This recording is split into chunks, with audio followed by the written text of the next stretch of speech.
period.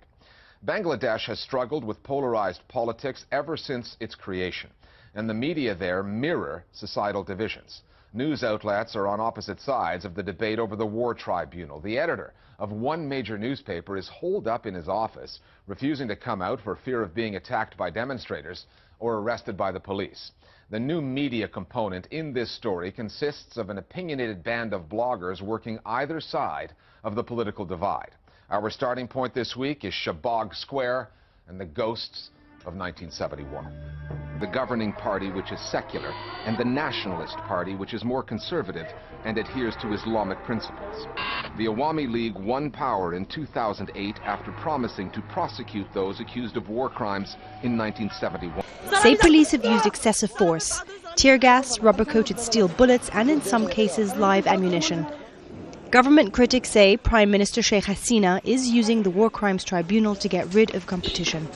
The current governing party wanted to make sure that they have some hanging done as part of their manifesto pledge, and that's what they're going to do as the election is just around the corner. People are polarized based on religion, on secularity, on every small detail that you can think of. Unfortunately, things are going to get worse. Jamaat al-Islami says this latest amendment is just another ploy by the government to destroy the party. But the government says it is looking for justice for terrible crimes committed just over 40 years ago. There is no unity and no agreement here. The paper that has become part of this story is Amar Desh, a conservative paper aligned with the Nationalist Party and against the Awami League government. It always had a partisan bent, but became more ideologically driven in 2008 when Mahmoudur Rahman, a political operative, was given the editor's job. The paper has been critical of the War Crimes Tribunal and the Shahbag Square movement. Rahman is the editor who refuses to leave his office, he says, because he fears being arrested or attacked. The paper has become much less of a newspaper and more of a campaigning organ against the Awami League.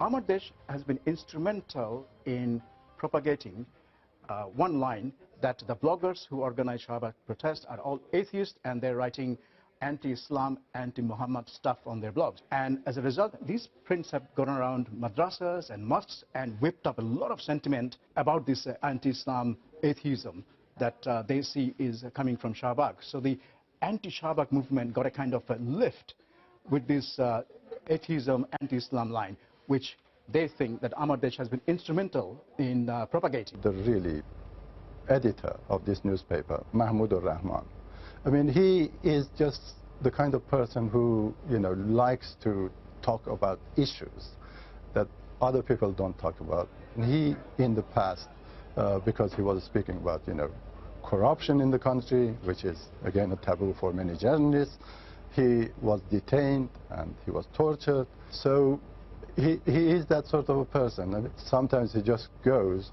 further in order to push the barriers of what he considers to be freedom of expression.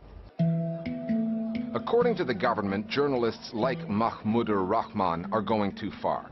The country's information minister said many of the owners and journalists of these dailies were instigators of genocide committed during the Liberation War in 1971.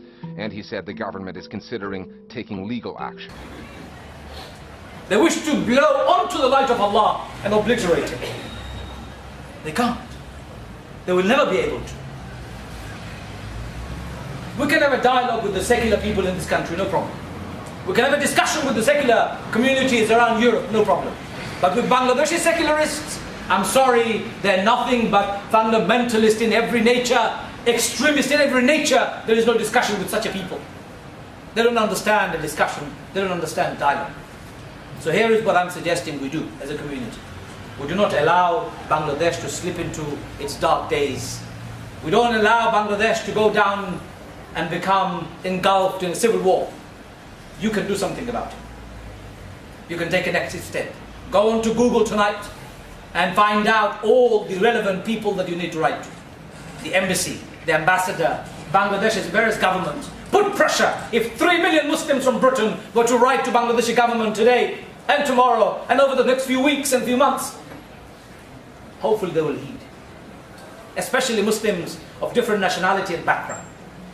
You know what they said to me when I spoke against it? you must be a member of Jamaat Islami too. Really? And somebody else said, I must be a collaborator of 1971. And I laughed. I said, I was born in 1971, 19th of October. If you think I was collaborating with the Pakistani army in my nappies, well, good luck in your thinking. Such have become the twisted minds of those people who are infected. It's about time the government also recognized that the media had a role to play, and it must be allowed to play that role. Our Global Village Voices now on the coverage of the story in Bangladesh. Every media outlet is identified by their political leanings, and they act as a mouthpiece for the chosen party. This means that accurate information is actually really difficult to obtain. Most current private newspapers, channels, including state TV, are owned and run by pro-regime people. Bangladesh politics have huge impact on country's media. The government, they are using the media as a tool to serve their own purpose. The media, they can play a role to resolve the present political conflict, but unfortunately, due to the impact of Bangladesh politics on media, they are simply spreading hatred, producing one-sided news, accusing a party of fundamentalism and extremism.